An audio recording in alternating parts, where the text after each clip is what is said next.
Rosetto. Welcome to this afternoon session.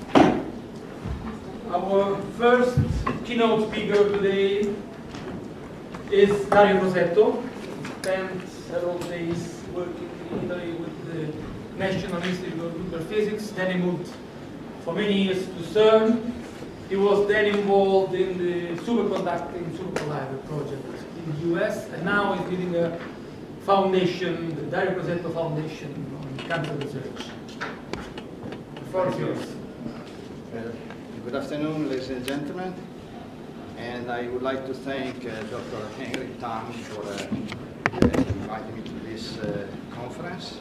And I will try to present a breakthrough technology that is beneficial to many fields, at least two that I have worked very closely for many years. I can tell you more information how is beneficial to the field of physics in discovering new particles and early cancer detection to save lives. So is the basic of this invention that is associated to others is breaking the speed, power, and cost barrier in real-time application to advance science to discover new particles and to end the most deadly and costly calamity that is cancer. So my background, I work at CERN, that now is recognized the largest laboratory in the world, a research laboratory, and they are carrying on this project on LHC to find the Higgs boson.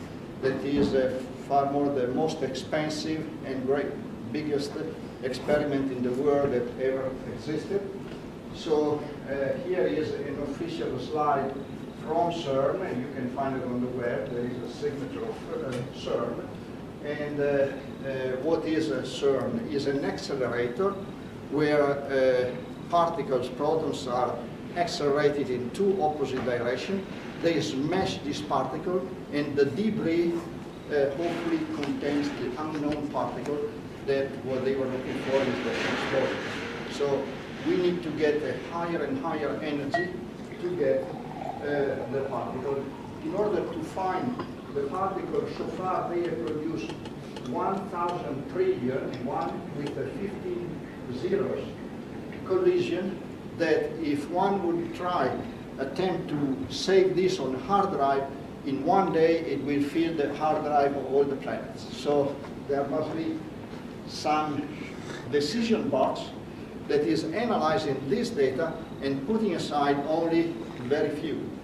Very few, we know that the unknown particle, the Higgs boson-like, should occur one every 10 billion of this collision. So it is necessary to break the speed and power and cost barrier in a real-time application. One should focus accurately capturing at a high rate and the lowest cost as many signals as possible to satisfy the experimental's desire flexible L1 trigger. L1 trigger is this decision box object pattern recognition algorithm. So just imagine a movie camera that instead of recording 24 frames per second, it needs to analyze 600 million, a billion frames per second, or something like that. So this problem needed a solution. So what it needed to invent a technology that has the capability of executing at low cost a programmable pattern recognition algorithm.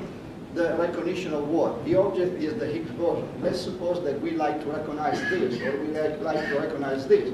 So there should be a pattern recognition with all these frames arriving at 600 million frames per second to distinguish this from and reject all the background. So there is an algorithm that allows to analyze the border and of the glasses or of this object. And so the tools that we need to create is to analyze in parallel thousands of signals for over 1 billion collisions per second arriving at the detector at over 80 million events per second. The funded approach, it costs over $50 billion, 20-year work, for all the experiment, not just for the decision box, by 10,000 scientists that has been wasted because now, after 20 years, this unit is being trashed because it's inefficient, and while there has been a recognition 22 years ago by a major scientific review at Fermi National Laboratory that my invention, and there is a written report, it was solving the problem, but it has been ignored. So we have collision, 1,000 trillion, we have occurrence 1 every 10 billion. Divided by 2, during these 2 years of data taking at CERN, practically the machine that worked fine generated 100,000 of these Higgs boson-like particles that were produced. However, at the time of the announcement of the discovery, that was the 4th of July 2012, there were only 40 that has been detected, and the other inconsistency, and this is why in science we need to fix the inconsistency, is that there were 2 experiments. Like if you have 2 scales, okay? In one scale you step in and you weigh 120 pounds, and on the other scale you weigh 119 pounds. So the conclusion is that one of the 2 scales is wrong, is not working properly, or both are wrong. And here, the 2 experiments costing billions of dollars, one was measuring 125.3 gigaelectron volt, the energy of this particle, the Higgs boson, like, and the CMS, and the Atlas was 126.5. So what is inconsistent is that a paper has been published with these 2 values, so that in science, any scientist should just be scandalized about this event, because what a peer review should have done is say, well, go back and try to make sure which one is wrong and fix the problem, okay? Instead, it has been published that is a contradiction. The other, let's say, benefit is in positron emission tomography of my invention. Here, we need to capture accurately all the signals that are coming out of the body mixed from the radiation in order to have 3 advantages: early detection, low radiation to the patient, and very low examination cost. So here we need to invent a technology that has the capability of executing a low cost and object pattern recognition algorithm, analyzing in parallel thousands of signals from tumor markers arriving from the detector at several million events per second to enable an effective early cancer detection, very low radiation to the patient at a low affordable examination cost. Also in this case, it has been funded instead billions of dollars and millions of lives have been lost because costly PET is a positron emission tomography module with having effects like a thin bulletproof vest with a Swiss cheese holes, only capable of capturing 1 every 10,000 signal from the tumor marker, were developed, were funded, rather than funding the 3D CPS technology 100 of times more efficient. We will go more in detail about it. So here just a very quick, let's say, presentation of the problem of cancer. These are normal cells, these are cancer cells. The ratio between the nucleus and cytoplasm is different, and the cancer cells are taking nutrient much more than the normal cell. So the nutrient is a molecule that could be oxygen, ammonia, and so on, but on the top of the molecule we put a radioisotope, that is a positron. The positron encounters an electron. When it encounters the electron, is emitting 2 photons. So we inject this substance into the patient's body, that is nutrient to the body cell, and they emit this signal. Typically now they are injecting 10 millicurie, that is 370 million of this per second. And we have several of these radioisotopes. The most common one is the one combined with the sugar, with the glucose. Because it's true that the body, the brain is taking oxygen, and then it's taking carbon, ammonia, rubidium, but the most common one is the glucose. So we make this compound that is a combination of the radioisotope, that is radiation, with the molecule of the sugar, and together is called FDG, fluorodeoxyglucose, that is going through the body and is emitting this 370 million events per second. What is the task? Our task as a scientist is to build a device, means surround the patient's body with, I would say, a barrel, a detector, that is look like a barrel, that is capturing all these signals that are coming out of the body. It's an energy a little more, let's say, energetic than the CAT scan. CAT scan is around 120 kilotron. This is a 511 kilotron. So the efficiency is how much radiation do we put in the body and how much the machine is capturing. The division is the efficiency. So the breakthrough invention that solve both of these problems exists. These are the two inventions. The 3D flow, the object pattern recognition trigger system for particle detection, capable of efficiently capture and processing at low cost all possible signals from thousands of channels arriving at hundreds of millions of events per second. It's available since 1992, and in 1993 there was this major scientific review requested by the director of the Super Collider, where he gathered people from CERN, from industry, from university, and from national laboratory. And before that, my supervisor at the Super Collider, he sent me to present in 1 month at 3 international conferences this invention. The second is the 3D CBS, that is the three-dimensional complete body screening technology, which uses the 3D flow as basic invention together with other invention that is enabling an efficient early cancer detection at a very low radiation dose and low examination cost that has been available by the year 2000. But both have not been funded. So this is what I consider the superconducting super collider. That was an $11 billion project by the US government, and it was terminated in 1993.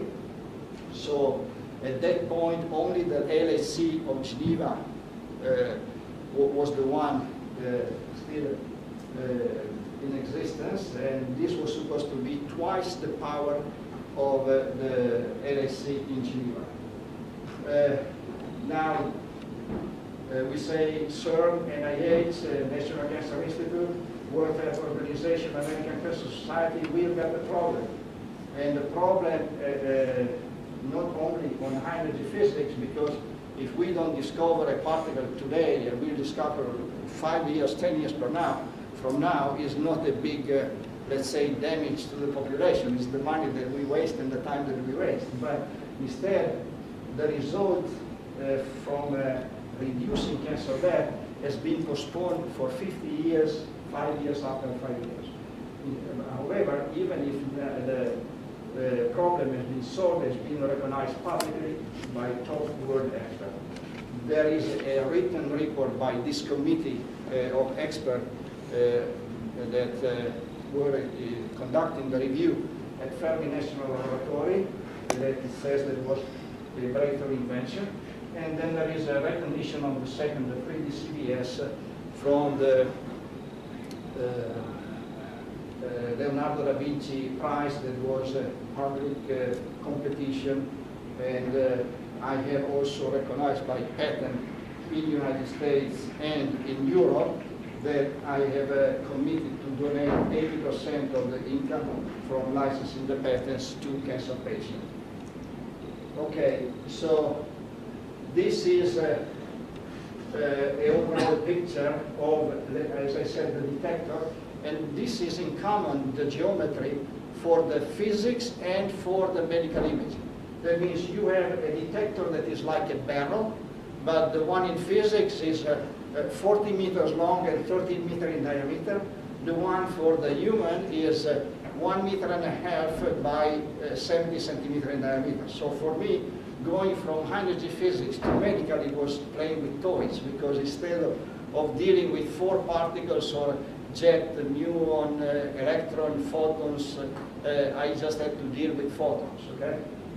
Anyway, the structure is the same. If we take the barrel, we unroll the barrel, then we have an array of processor in this that we call a stack, and then a pyramid that is bringing the results at one single channel output.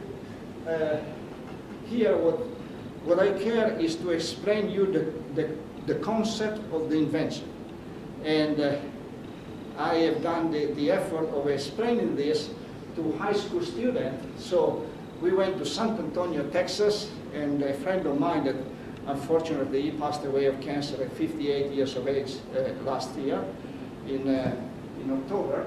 So he organized this at the school of his son. And when I went there and I said, look, this is the problem that we have. There is one student, that is this one, is putting an envelope in this box every 6 seconds. Then in each room there is a group of students that needs to analyze the problem inside the envelope for 30 seconds. How can you do it? I don't want to miss any envelope, because if you miss an envelope, that envelope may have the pearl. The pearl is the Higgs boson, is the particle that we are looking for. And I said, it's impossible. We are taking one and tossing 4. Okay? And I said, no, we will do the exercise, and you will see that every envelope will be analyzed for 30 seconds. So I put 5 classes on the corridor, a student at each door of the 5 classes, and then the first students put an envelope there. These students take the envelope.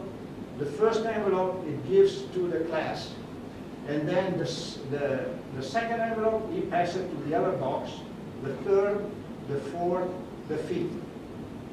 The 6th envelope is taking the result from the class, because the class had 30 seconds to solve the problem. So he's taking the new data, the number 6, and is giving to the class. At the same time, he's taking the result and put it on the box, and the box moves on. So they were amazed, and at the end, but they understood. There is a video here showing how it was solved. That is completely different from the pipeline assembly of a General Motors or a Ford or a Piaggio, anything, because in that case you have a little work done on the car or the motorcycle, and then you pass on. For instance, in one station you put the frame, in another station you put the wheel, another station you put the body, and so on, and you get the end, everything done. Now, here you need to solve the problem from A to Z, means build the entire, find the particle in that station. So I organized this, that is a parallel processing, and then this is what you have seen in this chain, the way the data are flowing. Let's suppose that we get the data number 1. Follow the data number 1. Stays here. 1, 2, 3, 4, 5, 6. Okay, 6. This is the result number 1. Result number 1. Result number 1. Result number 1. So you see that while this stays 5 times, 5 o'clock here, we get the number 2 that goes here, and the number 2 goes there, and stays 5 there.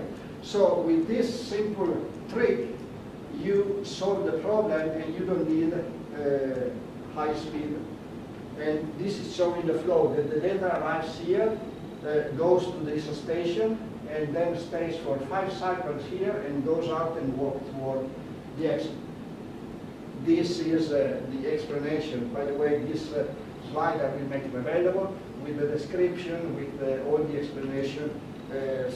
Some people at CERN said that they spent several hours just to study, analyze this picture, and at the end they said it makes sense, it works. Okay.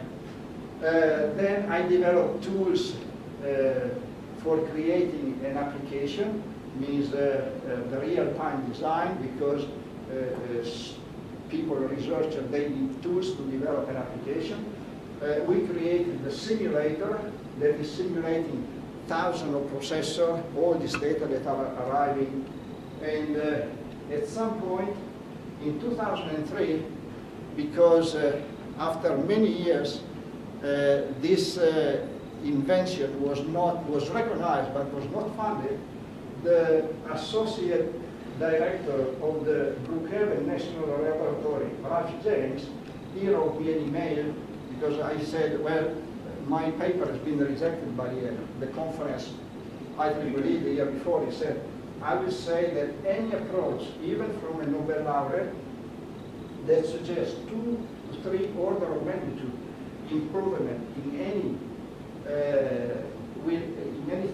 will need considerable skepticism. This must be expected. However, you should not be discouraged nor feel despair.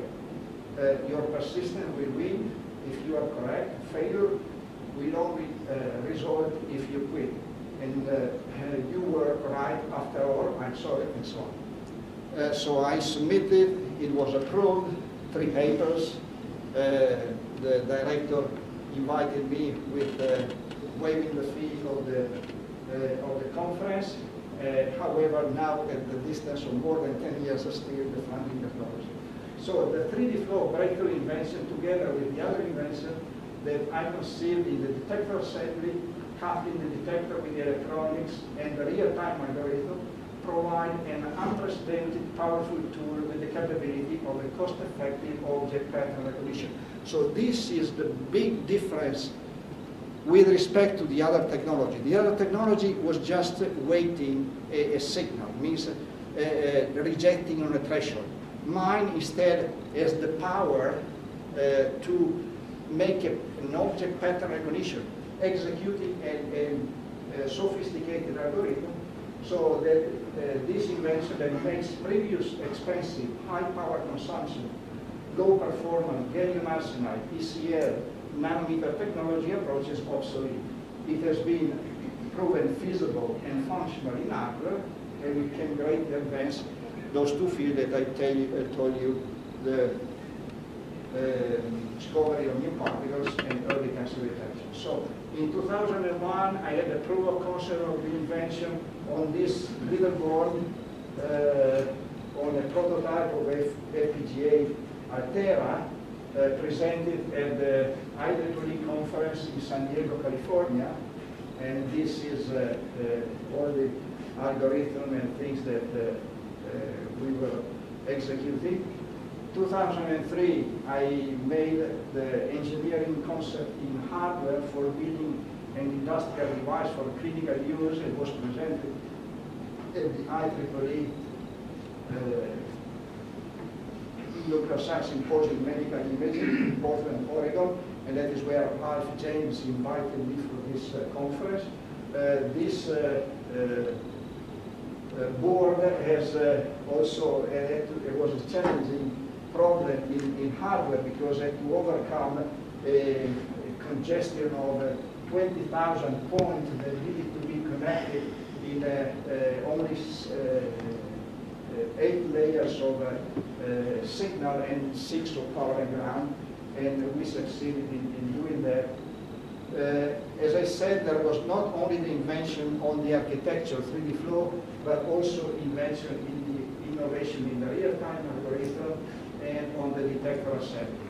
So now I spend some time on the second application, that is cancer. What is cancer? Cancer is a disease that is characterized by the mutation of normal body cell into cancerous cell that are damaged DNA. whose main characteristic is reproducing themselves out of control, increasing in volume to the detriment of a neighboring tissue, also invading other distant tissues transported by the blood. So, how does cancer manifest itself? If we know how cancer is manifesting itself, then we will work on that. Cancerous cell differentiate from normal cell through different signal and information about their mutation. So when a normal cell is changing into cancerous cell, we get a signal. The signal, I start from the less reliable, is changing odor.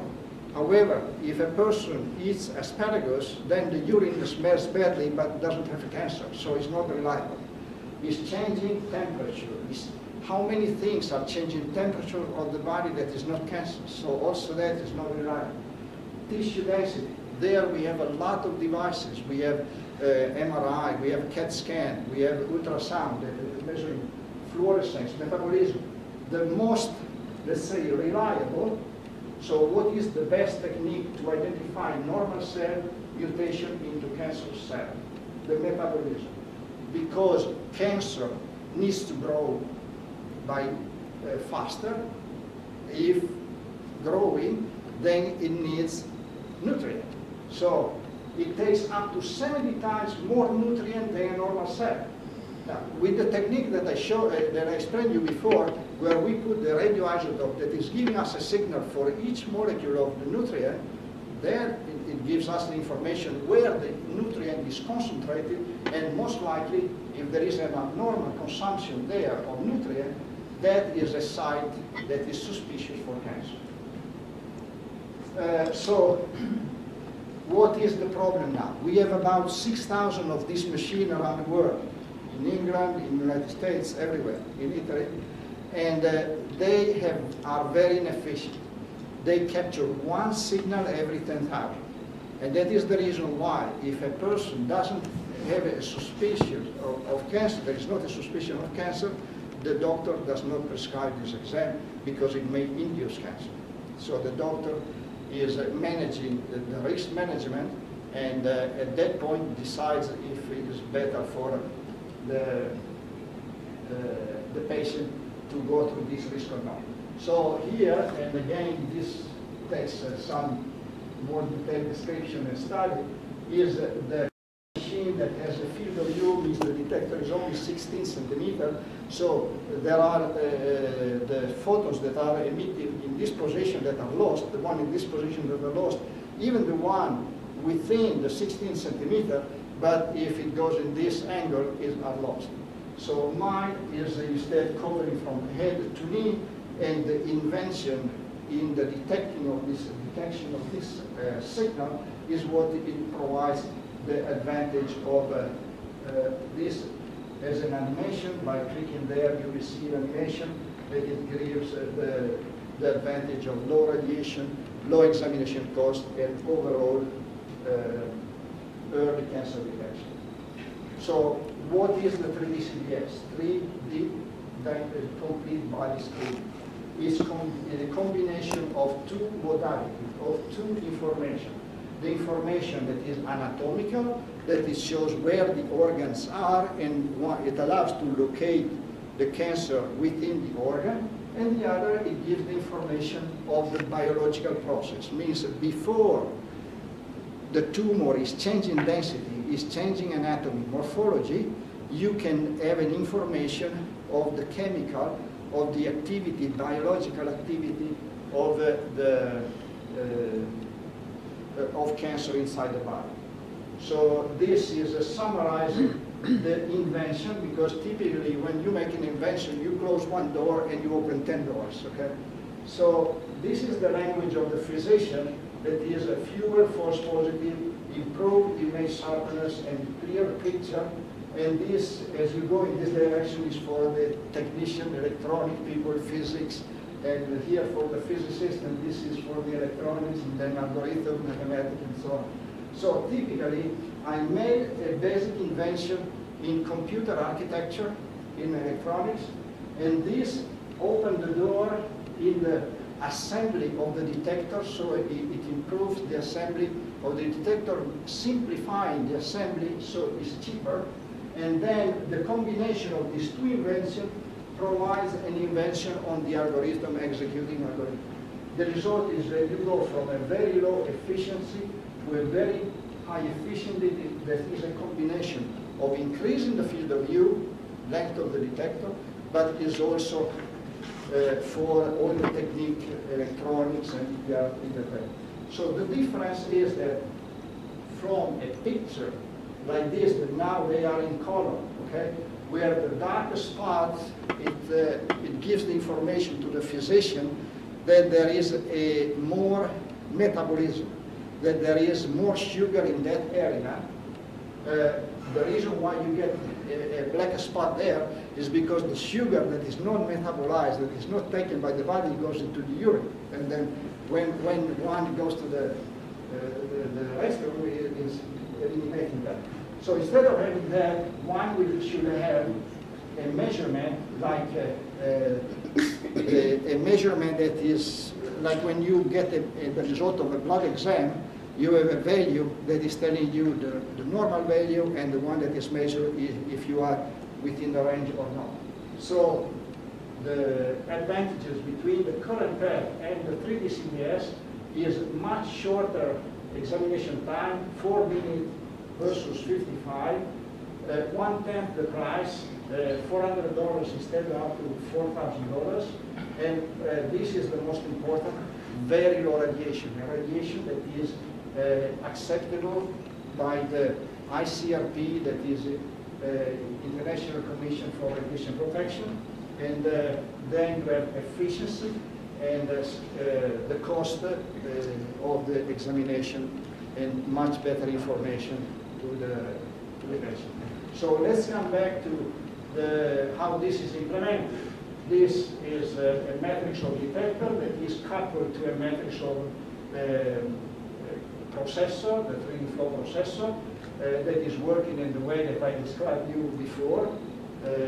And for each color, you see the pink, green, and the blue. I reproduce here the same thing, so one can identify the pink that is the detector, the green that is the electronics, and the blue that is the pyramid. And then, by putting the logical layout and physical layout, I put the dot explaining this detail in the overall picture where it fits. So this is a simulation that is simulating the data flow through the system. This is solving the problem of the cluster finding, means making accurate measurement of the energy of the photons. This is communicating information with the neighbor processor, and this is extending the field of view. Also, I build the gantry that it can take this. This has been a review. For instance, in the review panel there were physicists, oncologists, expert in photons like Paul Bartoli from the Observatory of Geneva, director of a PET system, and this is Jerry Merriman, that is the inventor of the pocket calculator. So we went into a very detailed and then a positive evaluation. So Crosetto has done an excellent job of implementing his idea and in designing the electronic given his limited economic resources. So what happened in hydrogen physics?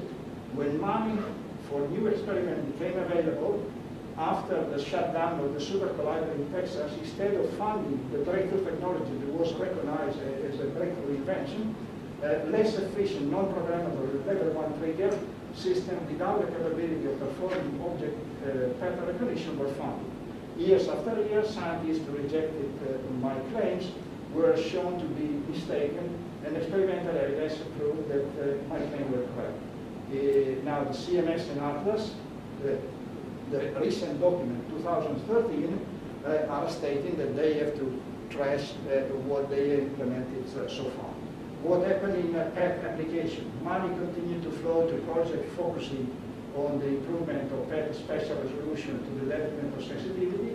these devices did not have to reduce cancer death, but merely to sell more chemotherapy drugs, showing that caused a shrinkage of large tumor, providing only a life extension of 4.4 months at a very high cost in money and suffering. Year after year, companies who rejected my claim with the same as in physics. Following are two examples: Siemens, who had to recant what they stated during our meeting, proven by the result from the experiment, and also other, let's say, other scientists. I go quickly on this. You will find on, they just claimed that they could not improve the efficiency of the pad, but after our meeting, they stated on the web that they were able to improve at 70%. And this is a small detector with a special resolution instead of sensitivity. Okay, what are the losses to society for not funding the 3D flow and the 3D CPS breakthrough invention? In hydrogen physics, the loss is 50 billion and 20 years work of 10,000 scientists who now have to trace their level 1 trigger, which is an impediment to the efficient discovery of the particle. In medical imaging application, the loss of trillions of dollars and millions of lives that could have been saved with the 3D CPS technology. Here is the detail of the statistics that I go quickly, and you could look at the proof that early detection saved lives. We know this since 70 years. Here is a magazine, National Geographic, 1946, that at that time already they knew that they could save many, 50% of the people. This is a comparison between the 3CPS and the existing machine, Philips, Siemens, General Electric, and the future, extracting the trend from the thing. So who will want the 3CPS? Freestanding diagnostic mobile, hospital, clinical physician, and go. So I have this and the other slide, and then there's a, could we have reduced substantially cancer death for several years in the past using this innovative technology, which provides over 400 times the efficiency improvement compared to the current method of low screening with a low radiation and low examination cost? The answer is yes, we could. And we can prove this statement correct by building this innovative technology using material commercially available over 10 years ago and test on a sample population. For example, testing on 10,000 people or more in the age group 55 to 74 taken from a location where in the previous 20 years the mortality rate was constant. Everyone who received funding for cancer research, whether for a vaccine, drug, medical imaging, education program, should provide a plan how to test standalone or combined with something else or the other technique known, their approach on a sample population, a difference or no difference in the cancer mortality rate will quantify the success or the failure. This is the last slide. What does it take to bring the benefit of my invention to humanity? The answer was stated by the first speaker of the conference. I noted because I like very much this statement, and he said the big picture is the impact on the people. During World War II, important inventions were unable to receive funding through proper channels. The Turing machine, Enigma, responsible for shortening by 2 years and saving 14 million people, bypassed the normal channel when Turing went straight to the leader, Winston Churchill, for needed supplies and funds. Another was the radar, when inventor Robert Watson Watt bypassed the normal channel when he asked Winston Churchill, who had more power during war, for help. However, in peacetime, leaders of civil democratic countries received power from citizens who become aware of detrimental inconsistencies and pressure their leader to resolve them. To give more power to the leader on beneficial issues, the media must inform the public, who must pressure leaders and representatives to act in their interest. Thank you for your attention.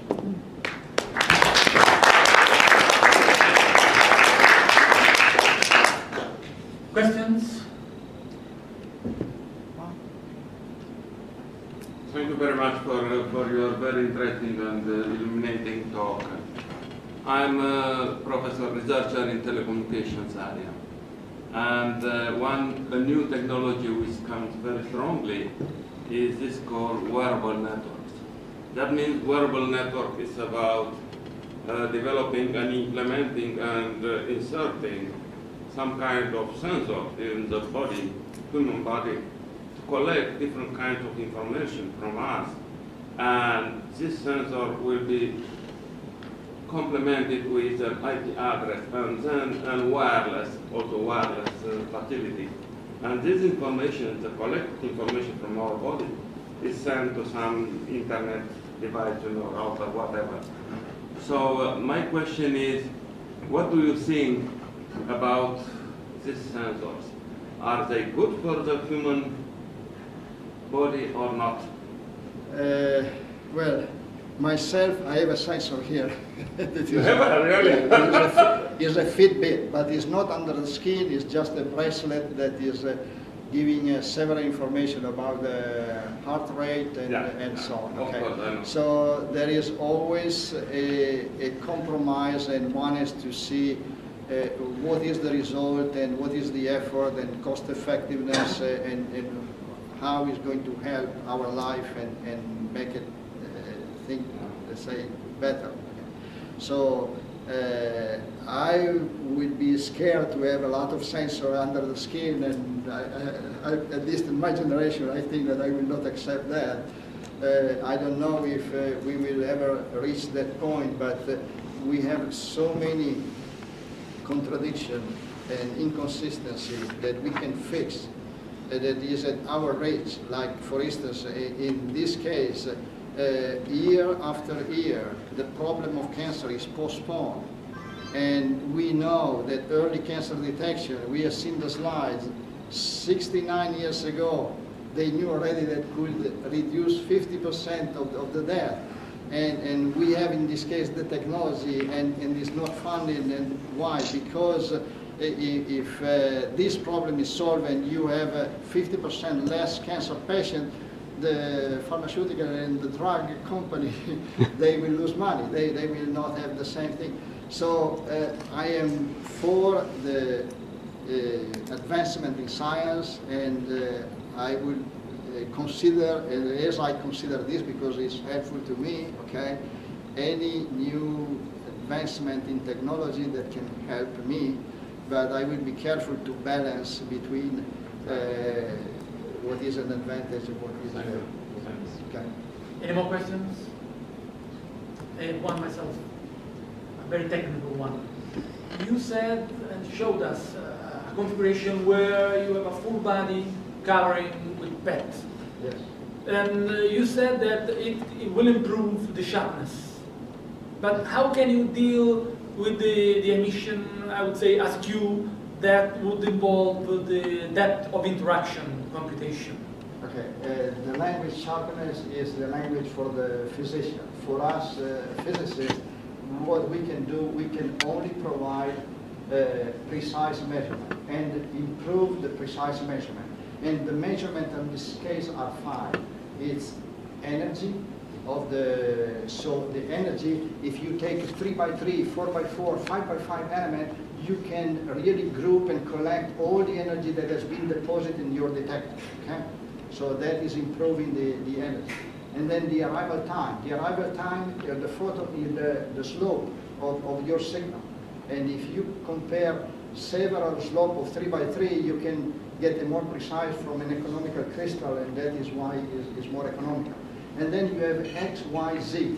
So those are the things that we, as a scientist, as a technician, that we can provide to the community. That X, Y, Z is these photons is hitting the detector. Okay? And if I provide at low cost the impact point of the photon in the detector X, Y, Z, depth of interaction is one of these. Okay, the XY, I make an interpolation between the 3x3, X and Y. Z, I make an interpolation by a silicon photomultiplier in the front and a photomultiplier or silicon photomultiplier on the back. The interpolation gives you the Z. So did I answer the question? Yep. If there's no other question, let's thank again. Thank you.